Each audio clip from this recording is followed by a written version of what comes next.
যদি আপনি কারোর ভিতর খারাপ গুণ দেখেন তাহলে কিন্তু আপনি ভগবত বিমুখ হয়ে যাবেন। কেন না, প্রথম তো সামনে যিনি আছেন তিনি হচ্ছে ভগবৎ স্বরূপ, আর তার উপরে যিনি ভগবানের নাম উচ্চারণ করছেন তিনি, তিনার ভজন তো ভগবান করেন। তাহলে আপনি যদি তিনার নিন্দা করেন তো ভগবানের কাছে তো আপনি সব থেকে বড় অপরাধী।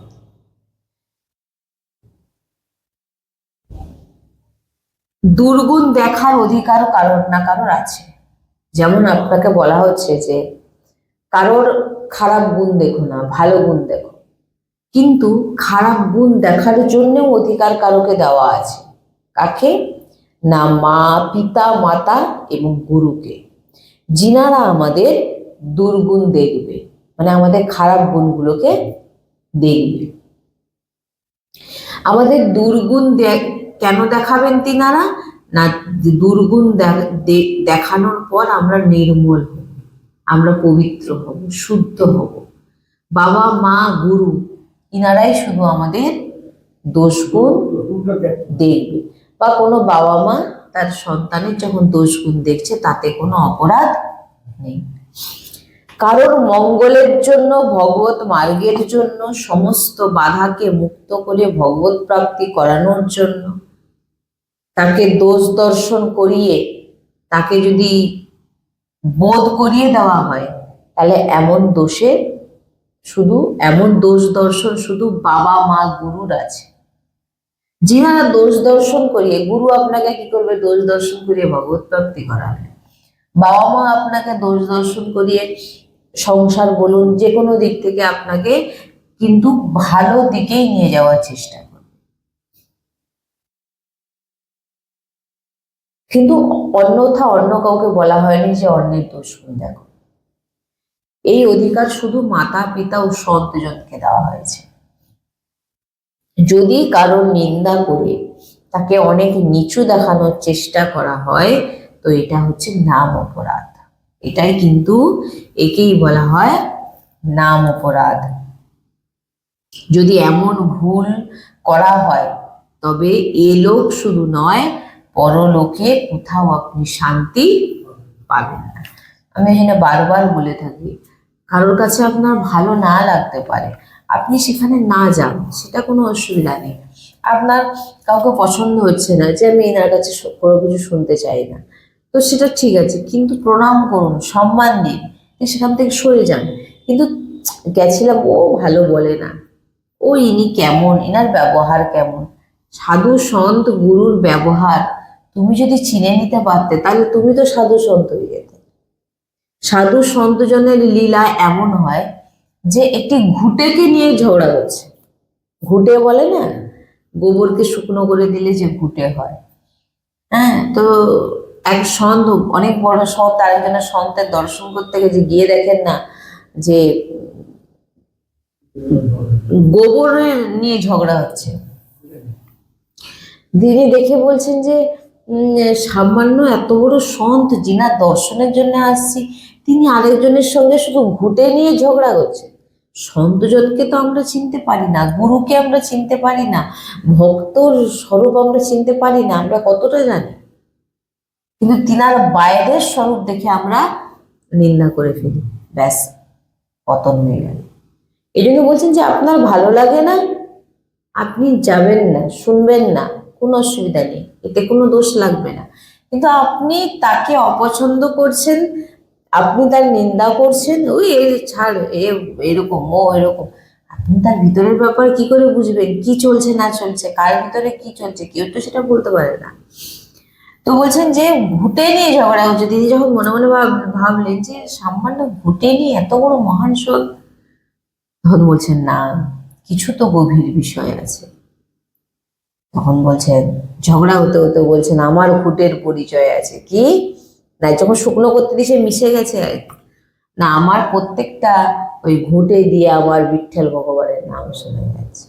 তখন সবাই কানে দিয়ে দেখলেন না, সত্যি সত্যি শোনা যাচ্ছে বিঠ্ঠল বিঠ্ঠল, কারণ তিনার নিরন্তর অজপা জপ, যেটাকে অজপা জপ বলে, জপ করতে হয় না, শথা হয়, এমন অবস্থাতে তিনি যখন যে কাজটাই করছেন, যাকে স্পর্শ করছেন, যার কাছে যাচ্ছেন, সেও নামময় হয়ে যায়। তাই বলছে নিরন্তর নাম জপের অপার মহিমা আছে। তাই ইনাদের মতো এত বড় ভক্তের যদি আপনি নিন্দা করেন, তাহলে আপনি ভাবুন আপনার দুর্গতি কি হবে। দুর্গতি নিন্দা করা আর শোনা। রাস্তা দিয়ে চলে যাচ্ছেন, কেউ বলছে রাধে শ্যাম, কান বন্ধ করে বেরিয়ে যান, কারোর নিন্দা শোনার দরকার। কারণ প্রভু আমাদের এখানে কারোর দোষ গুণ দেখার জন্য পাঠাননি।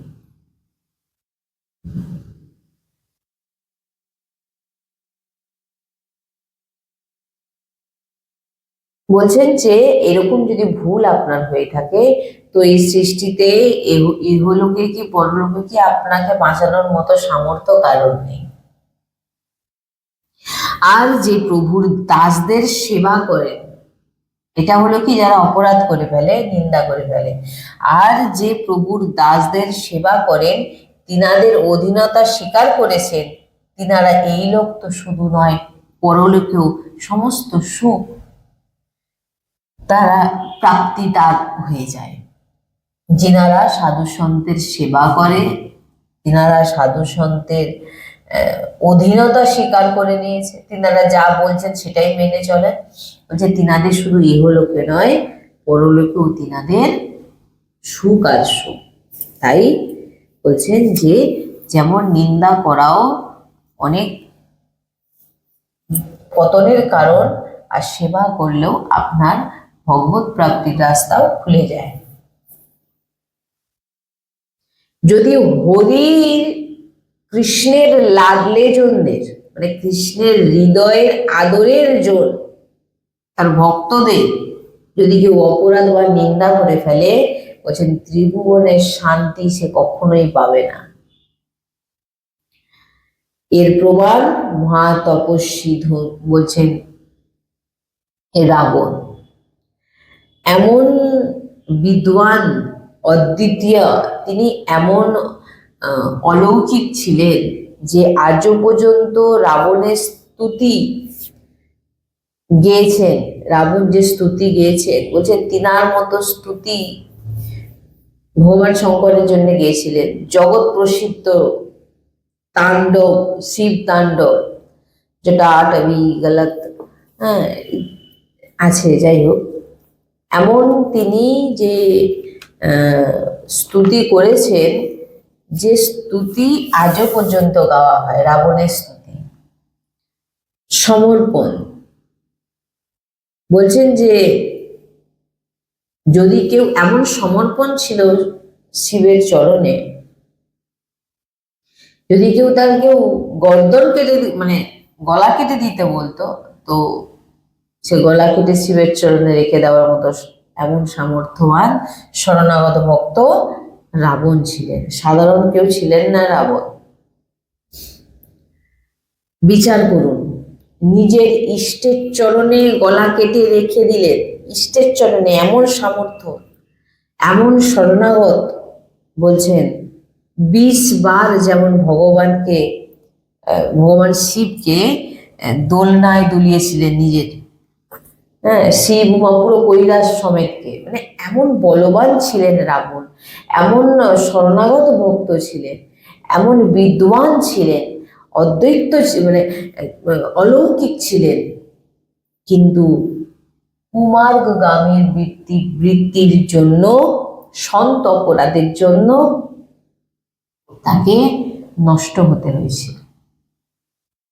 অনেক কিছু করতে পারতেন, কিন্তু এমন ভক্ত ছিলেন, তিনি শিবের স্তুতি গেয়েছেন, আজও পর্যন্ত সেই স্তুতি গাওয়া হয়।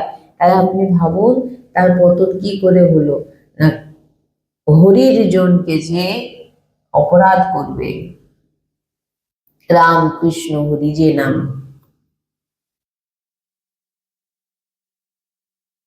কুমার্গগামী নিন্দা, সাধু সন্তের উপর অত্যাচার, সে তাকে নষ্ট হয়ে যেতে হয়েছিল। এমন আদেশ করেছিলেন তিনি যে কোথাও ভগবানের নাম যেন উচ্চারণ না হয়। এমন বলবান ছিলেন তিনি যে যখন হাঁটতেন ভূমি কাঁপত ভয়, কেঁপে উঠত। যে লোকে যেত ছাতি ঠুকে মানে এত বলবান ছিলেন তিনি, লোক ভয়ভীত হয়ে যেত তিনাকে দেখে। ভয়ভীত হয়ে তিনাদের যা যা বস্তু হচ্ছে সব চরণে রেখে দিত। কি হাল হলো না, মাটিতে পুরো মিশে যেতে হলো। এত বিদ্বান, এত বলবান, এত স্তুতি গেয়ে, এত শরণাগত হয়েও তিনার গতি কি হলো না, মাটিতে মিশে যেতে হলো। কেন মাটিতে মিশে যেতে হয়েছিল না, বৈষ্ণব অপরাধের জন্য। যে সময় বিভীষণজি মহারাজে বিরাজমান ছিলেন, যতক্ষণ বিভীষণজি বিরাজমান ছিলেন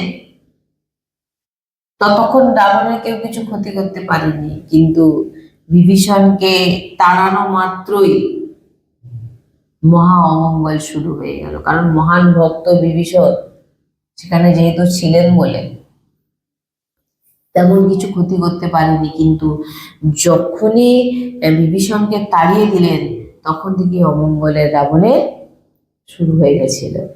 তাই সন্তদের প্রতি দ্রোহ করা ব্যক্তি,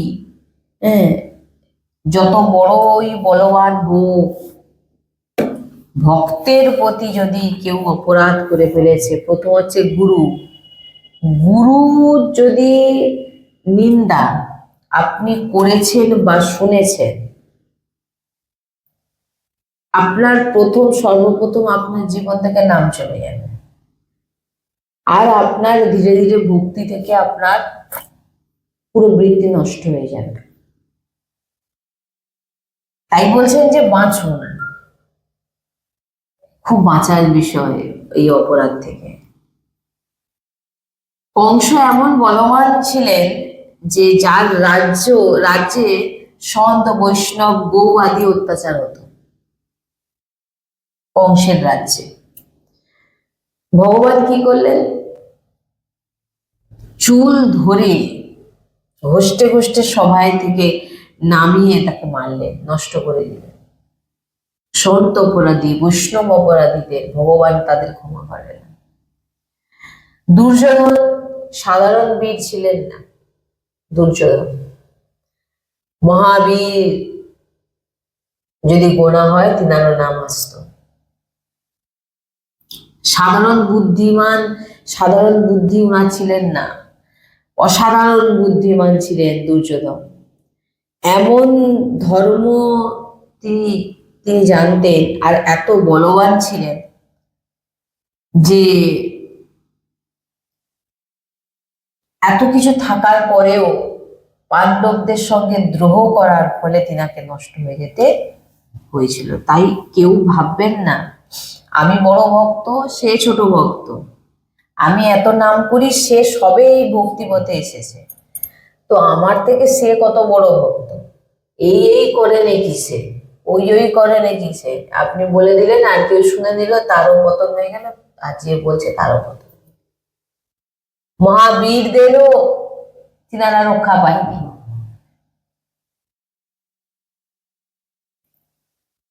যার পক্ষে দ্রোণাচার্যের মতো মহাত্মারাও ছিলেন, ভীষ্মের মতো মহাত্মা ছিলেন, অশ্বত্থামা কৃপাচার্যের মতো মহাত্মা ছিলেন, তারপরেও কিভাবে জয় অসম্ভব হলো দুর্যোধনের পক্ষে? বলুন, কেন হেরে গেলেন দুর্যোধন?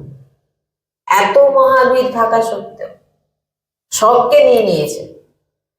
বলছেন ভীষ্ম, শ্রী পিতামহ ভীষ্মের সামনে দাঁড়ানোর মতো ক্ষমতা কেউ কারোর ছিল না, এমন মহাভাগবত ছিলেন। যে বলছেন যে 12 মিনিট, বলছেন 18 দিনের যে মহাভারত যুদ্ধ, বলছে সেটা 12 মিনিটে শেষ করে দিতে পারতেন, এমন ক্ষমতা ছিল পিতামহ ভীষ্মের। তিনি বলেছিলেন, মানে আমরা গুরুজির মুখে শুনেছিলাম যে 18 দিনের যে মহাভারতের যুদ্ধ হয়েছিল তো, সেটা 12 মিনিটে তিনি পুরো ফিনিশ করে দিতে পারতেন, এমন বলবান ছিলেন, এমন সামর্থ্যবান ছিলেন। কিন্তু জয় আর হলো না। কেন? পিতামহ ভীষ্ম থাকলেন, দ্রোণাচার্য কে ছিলেন না, তবু কেন জয় হলেন না? কারণ শ্রীকৃষ্ণ তাদের পক্ষে ছিলেন। শ্রীকৃষ্ণ পাণ্ডবদের পক্ষে ছিলেন বলেই ওনাদের জয় হয়েছে। আর এমন মহাবলবান যার পক্ষে ছিলেন, ভগবত বিমুখ ছিল, এমন মহাবলবান দ্রোণাচার্য, কৃপাচার্য, পিতামহ ভীষ্ম, অশ্বত্থামা, এনারা কার তরফে ছিলেন? ভগবত বিমুখ, ভক্ত বিমুখ, এদের বিমুখ ছিল বলে সবকে নষ্ট হয়ে যেতে। ওই জন্য বলছেন, যে বলবে সে যে শাস্তি পাবে, আর যে শুনবে সেও শাস্তি পাবে।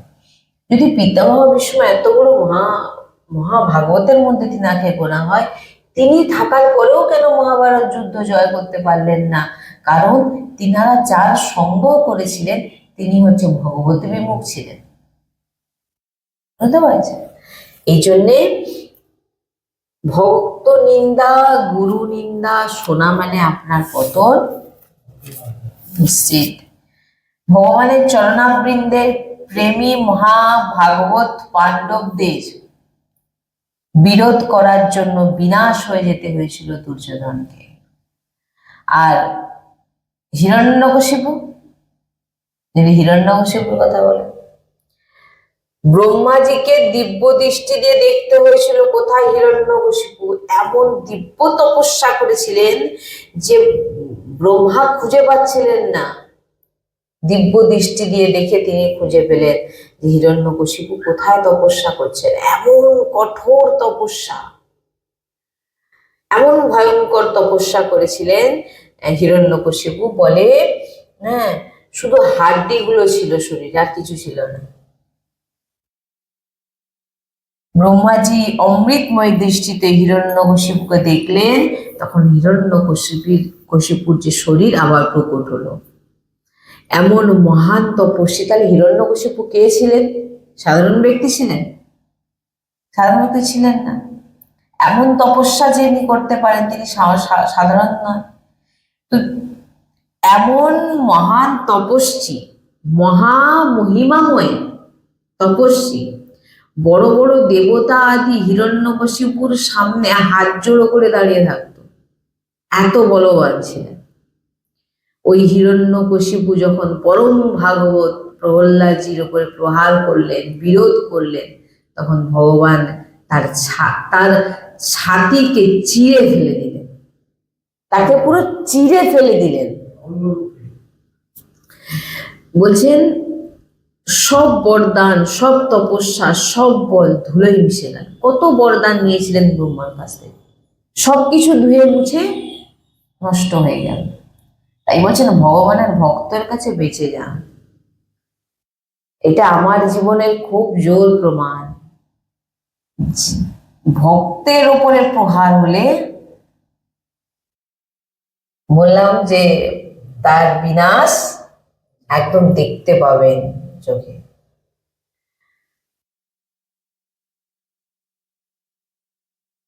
ভগবানের এক ব্রত বলছেন যে যখন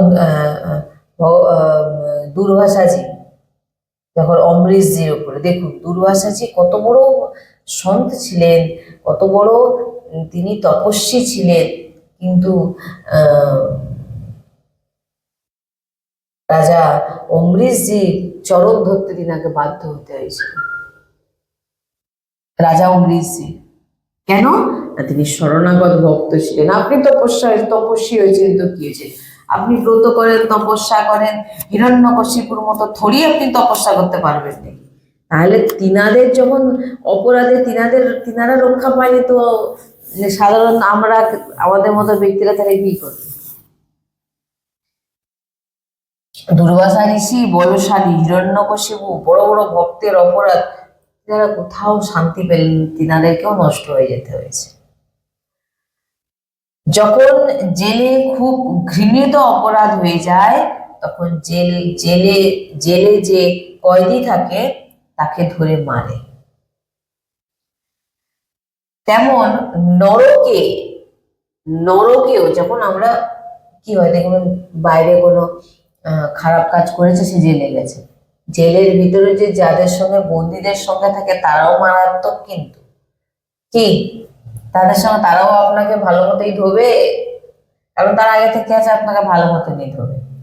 তাই বলছেন নরক, বলছেন সন্তজনের ওপরে যদি দ্রোহ করে থাকো, নরক গিয়েও তো তুমি জ্বলবে। জেলে তো গিয়ে জ্বলতেই ঢুকেছেন আপনি জেলে, কিন্তু সেখানেও যারা আছে আপনাকে উত্তম মধ্যম দেবে। সেরকম নরকেও যখন আপনি যাবেন, নরকে গিয়েও আপনি, লোক বলে নরকে গিয়েও শান্তি পাবো না, কথাটা একদিকে ঠিকই, হ্যাঁ। তাই নরকবাসী বলে আমরা তো মায়ার আকর্ষিত হয়ে ভোগে লেগেছিলাম, তাই নরকে এসেছি, কিন্তু এ তো ভক্ত সন্তের অপরাধ, দ্রোহ করেছে। বলছেন এ অনেক বড় অপরাধ, সন্ত নিন্দা, সন্ত অপরাধ হিসাব করে আপনার উপরে সেটা। তাই প্রভু খুব দুঃখ পায়।